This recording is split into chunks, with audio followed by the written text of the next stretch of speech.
So good morning everybody. Okay, तो ଆଜି ଏଇ ଭିଡିଓ କରିବାର କାରଣ କଣ ହେଲା? ତ ତା କାରଣଟା ଏଇଆ କି ବହୁତ ପିଲା ଏବେ ଅଛନ୍ତି କନଫ୍ୟୁଜନ କି ଆମେ କଣ କରିବୁ କଣ କରିବୁନି ହେଲା। ତା ଭିତରୁ କିଛି ପିଲା ଭାବୁଥିବେ ଆମେ ପ୍ଲସ ଟୁ କରିବୁ, କିଛି ପିଲା ଭାବୁଥିବେ ଆମେ ଡିପ୍ଲୋମା କରିବୁ, କିଛି ପିଲା ଭାବୁଥିବେ ଆମେ ଆଉ କିଛି ପଢିବୁ ଆଉ କିଛି ପଢିବୁ ଆଉ କିଛି ପଢିବୁ।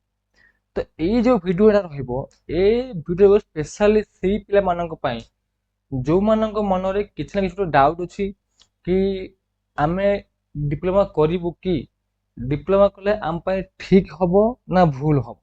ଓକେ, ତ ଆମେ ତା ବିଷୟରେ ଗୋଟେ ସର୍ଟ ଭିଡିଓ ରହିବ 5-6 ମିନିଟର, ଟିକେ ଦେଖିବା। ତ ଦେଖ ପିଲାମାନେ, ତମର ଯୋଉ 10th ରେଜଲ୍ଟ ହେଲା, ତମର ସିଏ ଅଲରେଡି ଆଉଟ ହେଇ ସାରିଛି ହେଲା। ତା ଭିତରୁ କିଛି ପିଲା ପାସ୍ ହେଇଛ, କିଛି ପିଲା ଫେଲ୍ ବି ହେଇଛି ହେଲା। ତ ଯୋଉ ପିଲାମାନେ ସ୍ପେଶାଲି ପାସ୍ ହେଇଯାଇଛ, ବର୍ତ୍ତମାନ ତାଙ୍କ ପାଖରେ କଣ ଅଛି ନା ସେମାନେ ୟା ତ ପ୍ଲସ ଟୁ ପଢିବେ, ୟା ତ ସେମାନେ ITI କରିବେ, ୟା ତ ସେମାନେ ଡିପ୍ଲୋମା କରିବେ, କିମ୍ବା ଆଉ କେହି କିଛି ଅଲଗା ମାଧ୍ୟମରେ ଜୀବନ ବିତେଇବେ। ତ ଏଇ ଯୋଉ ଭିଡିଓଟା ଆମର ଏଇଟା କରୁଛୁ, ଏଇ ଭିଡିଓଟା ଆମର ସ୍ପେଶାଲି ହଉଛି ଡିପ୍ଲୋମା ପିଲାମାନଙ୍କ ପାଇଁ। ତାମାନେ କଣ, ସପୋଜ ଜଣେ ପିଲା ଚିନ୍ତା କରିଛି, ସେ ଭାବିଛି, ଥିଙ୍କ କରିଛି କି ସାର୍ ମୁଁ ଡିପ୍ଲୋମା କଲେ ଠିକ ହବ ନା ଭୁଲ ହବ ହେଲା। ତ ଏଇ ଭିଡିଓଟାକୁ ଯଦି ସେ ସମ୍ପୂର୍ଣ୍ଣ ଦେଖିନିଏ, ଦେନ୍ ସେ ଜାଣିଯିବ କି ମୁଁ ଡିପ୍ଲୋମା କଲେ ମୋ ପାଇଁ ଠିକ ହବ କି ଭୁଲ ହବ। ତ ସେ ଜିନିଷ ଆମେ ଏବେ ଦେଖିବା। ଆମେ ନେକ୍ସଟ ସ୍ଲାଇଡ ଯିବା। ଦେଖ, ଡିପ୍ଲୋମାଟା ଯୋଉମାନେ ଭାବୁଛ କି ଗୋଟେ ବହୁତ ଇଜି ପାଠ, ସେଟା ସେତେ ବି ଇଜି ନୁହେଁ ହେଲା। ତମର ପ୍ଲସ ଟୁ ସାଇନ୍ସ ର ସିଲାବସ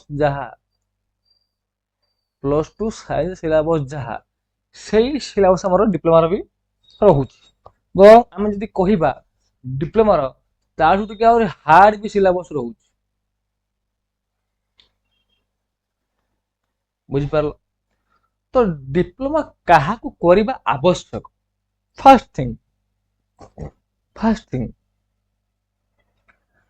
ଯୋଉ ପିଲାମାନଙ୍କର ଇଣ୍ଟରେଷ୍ଟ ଅଛି ଟେକ୍ନିକାଲ ଲାଇନ, ସପୋଜ ଗୋଟେ ପିଲା ଅଛି ରାମ ହେଲା, ତାର ମାଇଣ୍ଡ ଅଛି କି ମୁଁ ଟେକ୍ନିକାଲ ଲାଇନ ଯାଇକି ସେଠି ମୋ କ୍ୟାରିୟର ଟା ବନେଇବି। ତ ସେଇ ପିଲାମାନେ ମୋଷ୍ଟଲି ଡିପ୍ଲୋମା କରିବା ଆବଶ୍ୟକ। ଯୋଉଟା ତମ ଇଚ୍ଛା ହଉଛି, ତମେ ଯୋଉ ପାଠକୁ ପଢିବା ପାଇଁ ଗୋଟେ ମାଇଣ୍ଡ ସ୍ଥିର କରିସାରିଛ, ତମେ ସେଇଟାକୁ ପଢ, ତମ ପାଇଁ ସେଇଟା ବହୁତ ଲାଭଦାୟକ ହବ। କିନ୍ତୁ ତମେ ବିନା ଇଣ୍ଟରେଷ୍ଟରେ କୌଣସି ପାଠ ପଢ ନାହିଁ। କାହିଁକି ନା ସପୋଜ ତମର ଇଣ୍ଟରେଷ୍ଟ ନାହିଁ ପ୍ଲସ ଟୁ ସାଇନ୍ସ ପଢିବାର, ବଟ ତମେ ପ୍ୟାରେଣ୍ଟସଙ୍କ ଇଏରେ ପଢିକି ପ୍ଲସ ଟୁ ସାଇନ୍ସ ପଢିଲ, ଦେନ୍ ତମର ସେଇଟା ଖରାପ ହବ। କାହିଁକି ନା ଯୋଉ ପାଠକୁ ପଢିତେ ମୋ ଇଚ୍ଛା ହଉନାହିଁ, ତାକୁ ପଢିକି ମୁଁ କେବେ ଭଲ କରି ହିଁ ପାରିବି ନାହିଁ ହେଲା। ଫାର୍ଷ୍ଟ ହେଲା ଇଣ୍ଟରେଷ୍ଟ ହେଲା। ସେକେଣ୍ଡ ହେଲା କଣ ନା ମାର୍କ କଣ, ଯୋଉ ପିଲାମାନେ 400+ ମାର୍କ ରଖିଛନ୍ତି, ସେମାନେ ପ୍ରାୟତଃ ପ୍ଲସ ଟୁ ସାଇନ୍ସ ହିଁ ପ୍ରିଫର କରିବେ। କାହିଁକିନା ବର୍ତ୍ତମାନ ସୁଦ୍ଧା ଆମର ଓଡିଶାରେ ଡିପ୍ଲୋମାକୁ ଗୋଟେ ଭଲ କୋର୍ସ ଭାବରେ କେହି ଗଣୁନାହାନ୍ତି। ବହୁତ କାଁ ଭାଁ ପିଲା, ବହୁତ କାଁ ଭାଁ ଲୋକ, ବହୁତ କାଁ ଭାଁ ଗାର୍ଡିଆନ ଆମର ଯୋଉ ଡିପ୍ଲୋମାକୁ ଗୋଟେ ଭଲ କୋର୍ସ ବୋଲି ଗଣୁଛନ୍ତି। କିନ୍ତୁ ତମେ ବାହାର ଷ୍ଟେଟକୁ ଯିବ, ବାହାର ଷ୍ଟେଟରେ ଏହାର ଚାହିଦା ବହୁତ ବେଶୀ ଅଛି, ବହୁତ ବେଶୀ ଅଛି। ବୁଝିପାରିଲ? ତ ଯୋଉମାନେ ଏତିକି ମାର୍କ ଉପରେ ରଖିଛନ୍ତି, ସେମାନେ ପ୍ରାୟତଃ ଟ୍ରାଏ କରନ୍ତି କି ଆମେ କେମିତି ପ୍ଲସ ଟୁ ସାଇନ୍ସ ଟିକେ ପଢିବୁ ହେଲା। ଆଉ ସେମାନେ କାହିଁକି ନା ତମର ସବୁ ଅଛନ୍ତି ଯୋଉ ପ୍ଲସ ଟୁ କଲେଜ ବାଲା, ପ୍ଲସ ଟୁ କୋଚିଂ ମାଫିଆ ବା ପ୍ଲସ ଟୁ କଲେଜ ମାଫିଆ, ସେମାନେ ତାଙ୍କର ଗୋଟେ ଗୋଟେ ଏଜେଣ୍ଟ ତମ ଘରକୁ ପଠେଇବେ, ଦେଇକି ତମ ଘରେ ତମକୁ ଆଉ ତମ ପ୍ୟାରେଣ୍ଟସକୁ ସମସ୍ତଙ୍କୁ ଭୂତେଇବେ कि यार तो आहरी खराब मार्क छुआ आमर एकदम टॉप करके आछंती आपन तो माने ताडू बहुत बेसी जो रखिछि तमे जम्मा तांको ट्रैप रे फसिबो नाही जदि तम मन रू इच्छा अछि कि मो साइंस पढ़े then go for the science no objection but यदि तुम चाहूच हार्ड कि ना यार मो साइंस पढ़ी ना मु डिप्लोमा पढ़ी देन गो फॉर डिप्लोमा हला इंटरेस्ट मार्क आउ थर्ड पॉइंट कौन है ना job opportunity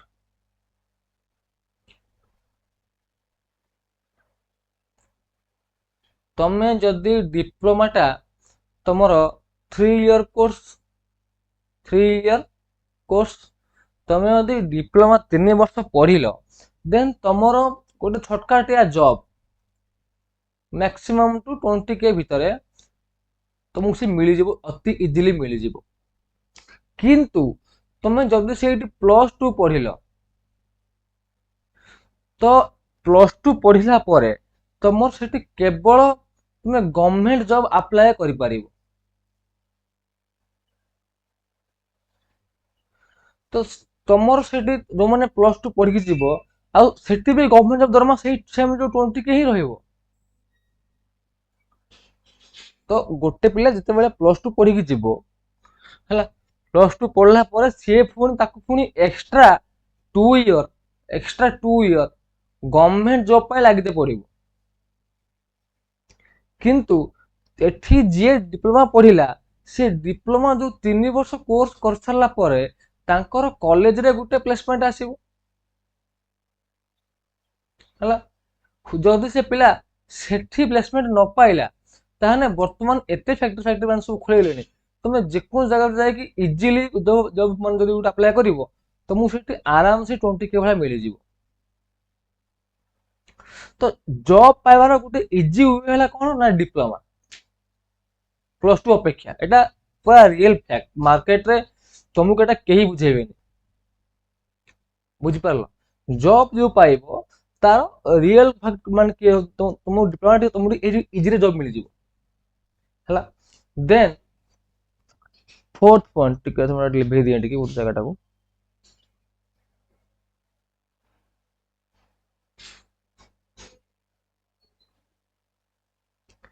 then fourth point interest गला मार्क गला जॉब अपॉर्चुनिटी गला तुमर आउ गोटे कौन है ना कैरियर ग्रोथ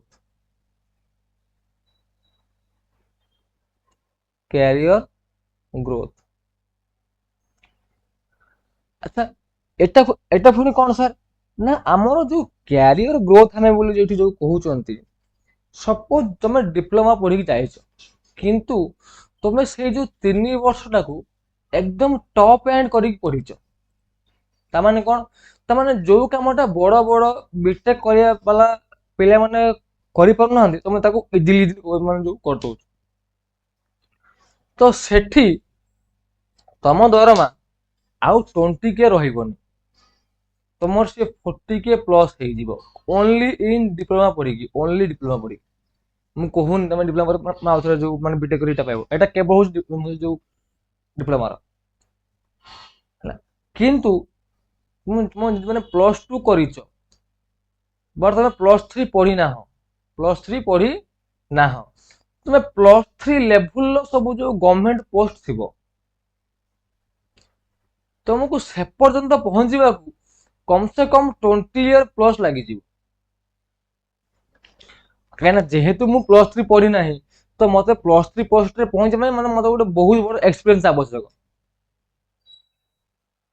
किंतु तुम यदि डिप्लोमा मैंने एकदम भल से पढ़ीच देन तुम डायरेक्ट से दरमा पाइब कहीं देख फैक्ट्री लाइन में टेक्निकल लाइन में डिग्री किए देखते ना टेक्निकल लाइन रो डिग्री कहीं भी देखते ना सब कौन देखती ना पिलार एक्सपीरियंस केते अछि तुमर जो मैंने बड़ भाई थे बड़ भौन थे तुम मैंने जो उपचार दब टेक्निकल लाइन रे डिप्लोमा सॉरी आमर जो सर्टिफिकेट अपेक्षा एवं बेसी हूँ महत्व एक्सपीरियंस तुम यदि डिप्लोमा 3 वर्ष माने गोटे भल एक्सपीरियंस गेन कर जाउछ देन तुम दरमा 30-40K माने जो प्लस जो ऊपर जाई पारे आउ एटा रियल फैक्ट एटा माने तुम भाबिबोनी कि माने आमे माने तुमको एटा भूत होछु बोली तो मोटामोटी भाव कहीदे गले कौन है, जदि गोटे पिलार फाइनेंशियल कंडीशन खराब अच्छे, फाइनेंशियल कंडीशन ये भी गोटे बड़ इम्पोर्टेंट। कारण तुम जदि तुम +2 लाइन जाऊच है, तुमको से कम से कम 5 to 6 ईयर वेट करते पड़ो। कौन पाई कहल ना, गोटे भल पोस्ट पाइबा, तुम जदि +2 लाइन जाऊच, किंतु तुम जदि आम डिप्लोमा लाइन आसुच है, ताहले तमे एठी आराम से 3 ईयर पर गोटे जॉब पाई पारिबो, आराम से माने एठी बिना कौन सन्देह जॉब माने जो पाई पारिबो। तो जहार फाइनेंशियल कंडीशन खराब कि से माने बहुत धरी पाठ पढ़ी पारिबे नाही, तांका पई एटा गोटे बेस्ट आइडिया, गोटे बेस्ट मीडियम। तापर तमरो स्टाइपेंड +2 रे भी मिलिबो, स्टाइपेंड एठी भी मिलिबो। तो तमरो जो पढ़ा खर्च 3 वर्षर से बहुत कमी जीवो, बहुत बहुत कमी जीवो। आ जहार फाइनेंशियल जो कहली, फाइनेंशियल कंडीशन डिपेंड करे कि जदि तुम जदि 5-6 वर्ष 7 वर्ष वेट करिकी +2 +3 पीजी फिजी करिकी बीडी फीड करिकी माने वेट कर जब माने करि पारिबो, देन यू गो फॉर +2। जदि तुम घर अवस्था एते भल नाही, माने बहुत खराब अछि, देन तुम हेटी कोन करिवो, तुम हेटी गो फॉर डिप्लोमा। 3 वर्ष पढ़िल, गोटे जॉब पाइल, आउ तुम से जॉब सहित बीटेक भी जदि चाहिए कंटिन्यू कर परिबो, देन तुम माने गोटे भल तुमको गोटे दरमा मिलिबो है।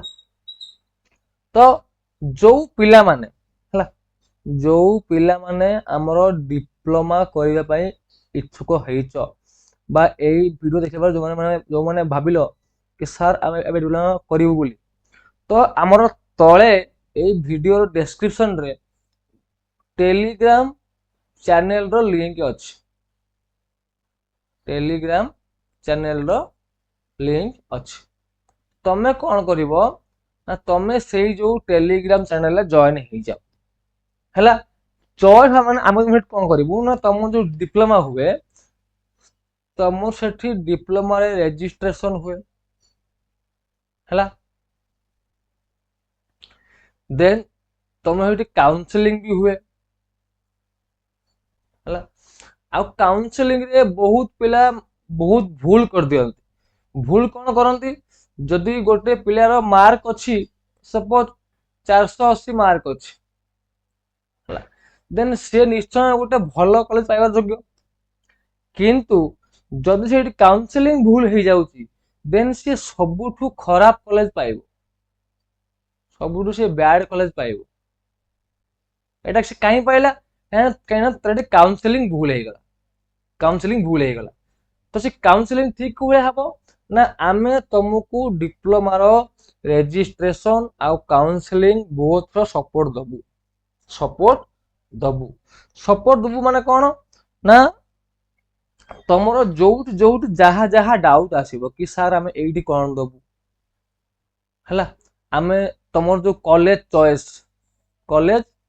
Choice last year cut off केते थिला, ए वर्ष कट ऑफ केते जीवो, तमरो केते मार्क अछि, सेही अनुसार तुमे को कॉलेज बेस्ट होउची। तो एसबु डिसीजन तमे निजे एबे नै परिबो नाही। जदि तमर कि बड़ भाई कि भूणी ऑलरेडी अच्छी ए लाइन रो, देन तुमको से हेल्प करि परिबे। बट तमे यदि पूरा फ्रेश पिला, तुम घर से केही नाहंती, देन तमे आम सह जॉइन हो पार। आउ ए जो काउंसलिंग टा आमे एटा पूरा फ्री ऑफ कॉस्ट करिवु समस्तक पय, तुमको या पय गोटे पैसा काहाकू देइते पड़िबो नाही, बुझि पारलो। तो समस्त को मु गोटे मत करी रिक्वेस्ट कि समस्ते आमर डिप्लोमा रो जो काउंसलिंग आमे जो जाउ सब जो करिवु, that be free of cost, माने बिना कोनोसी मूल्य रे तुम मानकू टंकाटे पैसा हमकू देते पड़िबोनी काउंसलिंग पय। तळे टेलीग्राम रो गोटे जो अच्छी चैनल अच्छी, तुम हेटी जॉइन हो जाओ हैला। आउ जॉइन हैला परे तमरो सेटा कोन हबो ना, आमे तुमको सेठी तमे आम सह डायरेक्ट माने कथा है कि तमरो काउंसलिंग वे रे काम करि पारिबो, काम करि पारिबो। तो ठीक अछि, मु एबे रहिली, आमे पुणी देखा हबा आम जो टेलीग्राम जो चैनल रे आउ नुआ वीडियो सहित। ओके, हो till then take care, bye bye.